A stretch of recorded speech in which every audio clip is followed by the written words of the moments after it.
Hi, I'm Michelle Smart. I'm Warren Townsend. You're watching Meet the Artist.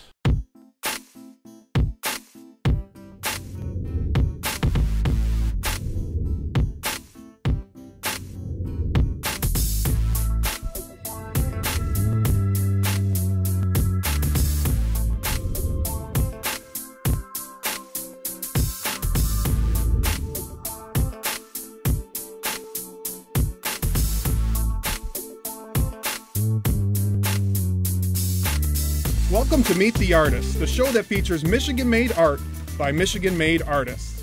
On today's episode, we'll feature two uniquely talented artists, each on different ends of the spectrum. First up, it's garage art at its finest. We fire up the welding torches and head downriver for a visit with metal artist Warren Townsend.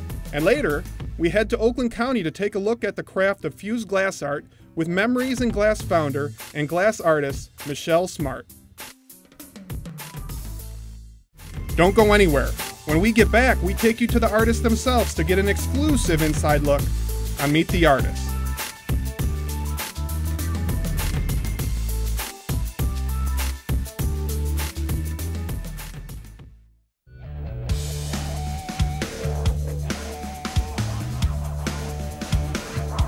Local entertainment.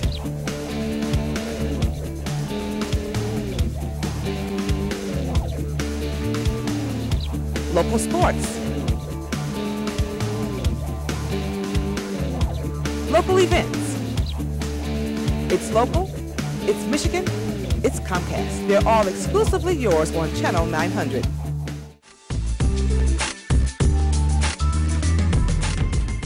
Warren Townsend and his craft. On the surface, you see a blue-collar man with a blue-collar sensibility. You need only scratch the surface, however, to see the massive amounts of creativity that lie just beneath. We sit down with Warren in his Trenton, Michigan workshop to dig a little deeper.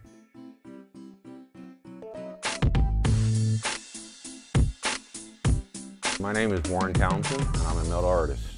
I was born in Omaha, Nebraska. My dad was in military, he's in the Air Force, lifer, and never lived there, and we traveled all over the world. I've been Germany, France, Philippines, Texas, Mississippi, and retired when I was around 16, and we settled in Michigan. I've been living in Michigan ever since.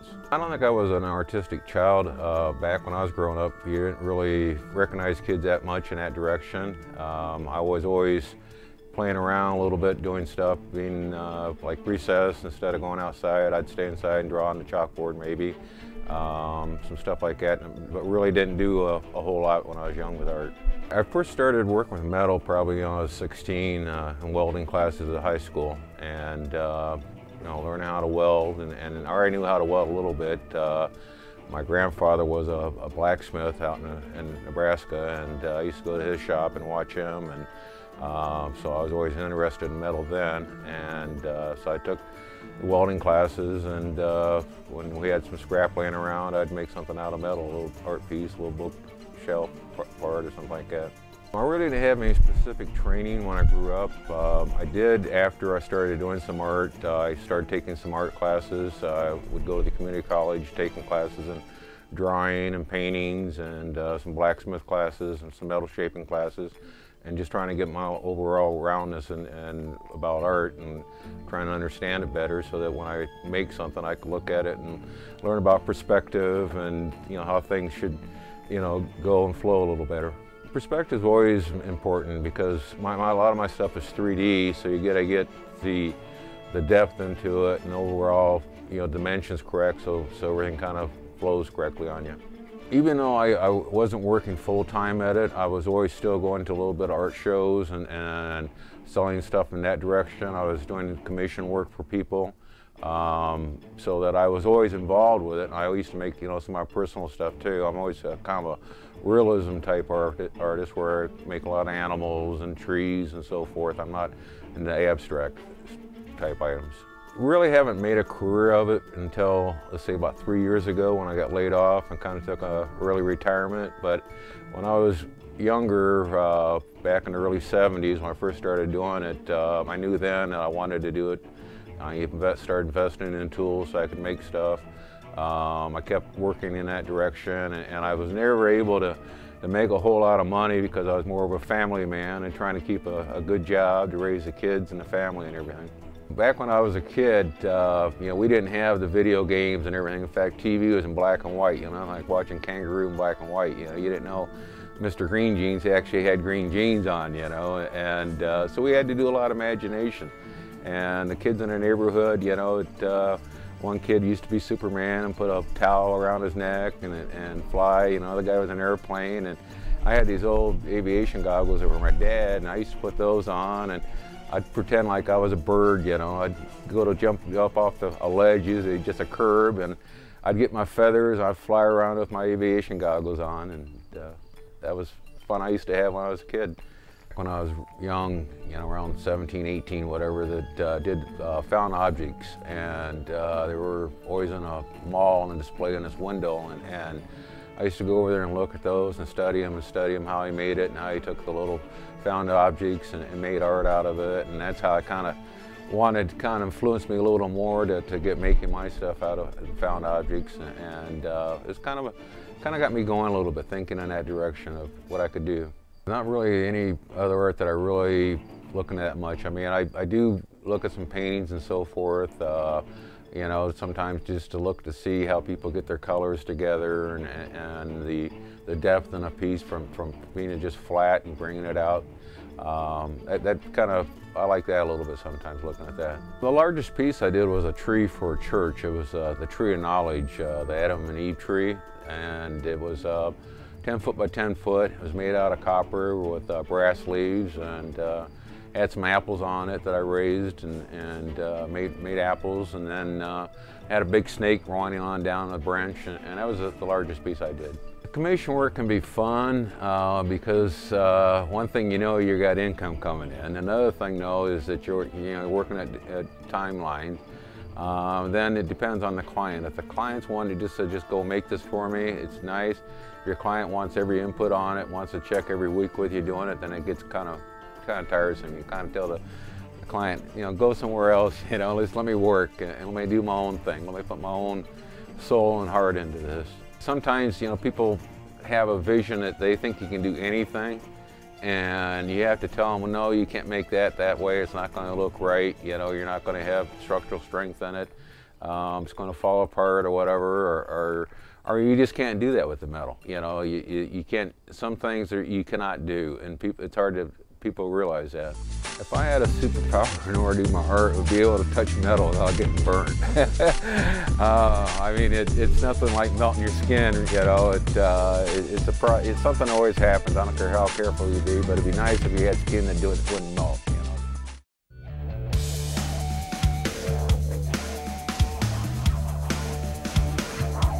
Local entertainment.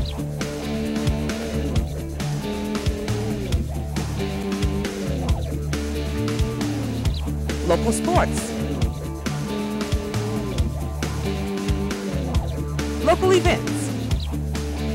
It's local, it's Michigan, it's Comcast. They're all exclusively yours on Channel 900.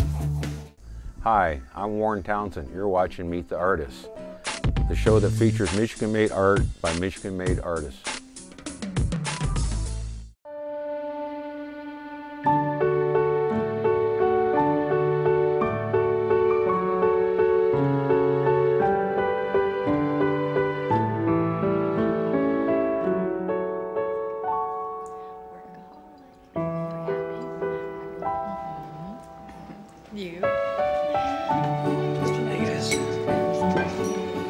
Dinner makes a difference.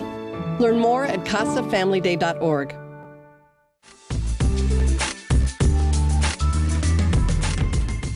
As a metal artist and sculptor, Warren Townsend explains his method of thinking and working in the third dimension. It's not as calculated as one might think. As Warren describes it, it's more about vision than planning.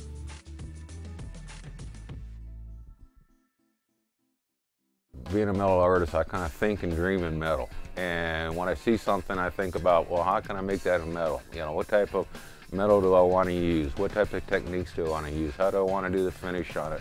How much texture I want to do into it? So I kind of get an idea of what I want to make, and then from there, I maybe search a website, find some pictures. If I'm doing a bird, let's say for instance, or something, I'll look at that and make a little sketches, trying to figure out the dimensions and size, and then start from scrap piece, from a flat piece of metal, start forming from there and work up to that. And the techniques I use, a lot of welding, heat to anneal my copper and so forth, hammers, stakes.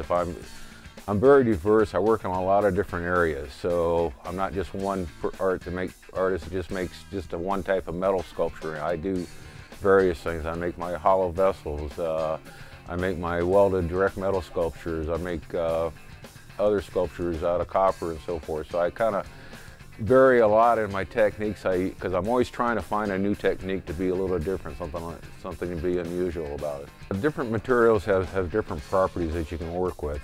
For instance, copper, I use that mostly for my raising, my hollow vessels, because it's a very easy metal to work with, and you can form it very easily, and then also you can get great colors out of it. I like the depth and the colors you can get with copper.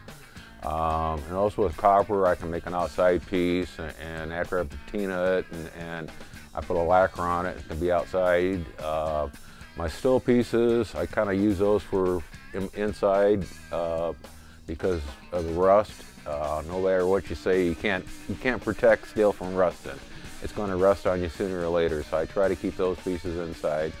And then I do a little bit of silver work for some special commission projects. So I work with a little bit of, a little bronze, a little brass. It all depends on what colors and I'm trying to get out of it.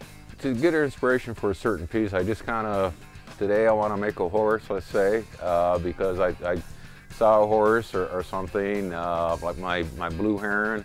When I used to golf, there was one on the golf course, and I was always out there flaunting his wings around, and I thought, man, I want to make one of those one of these days, you know. And so that kind of inspired me to make that. My Ready to Fly guy, that was kind of a childhood dream I had a little bit. I always wanted to make a person, and I go, well, you know, I really haven't studied the human body, making it that well. I thought, well, this would be a good object to study on and to work out how to make the metal work, and doing the little fingers and toes and everything. It was a fun project. The most influential person in my life, it's hard to really say. Probably my wife, because she's always, you know, been supportive of me and what I do. My probably greatest influence on my art is actually the group of artists. There's a bunch of us that are metal artists, because everybody has their own little style and the way they do stuff, and it's always an inspiration to get with them once a year and just see what they're doing and talking to them. So it's multiple of persons in my art that kind of influences me. Well, I like to take my art a little further into doing some public sculptures, you know, something a little larger sometimes. It's always seemed like you get more recognition if you got a public sculpture somewhere, and I've been trying to get in that direction, but they're usually looking for, you know, people that's already done something in that area. I have done, you know, some pretty big commissions, so I have, you know, it's something I always look forward to too, is doing, you know, some commissions, because that way there you always got a steady income. Right now I've been doing the art fairs and just trying to get out there and meet people and sell some of the stuff I have and try to get people interested in me that direction. If there wasn't art in my life, I'd probably still working somewhere. I went to college for heavy equipment and diesel repair. I was a truck mechanic for years, and then I worked in the service industry with one of the big three, and I'd probably get back in the automotive, the vehicle repair field again somewhere.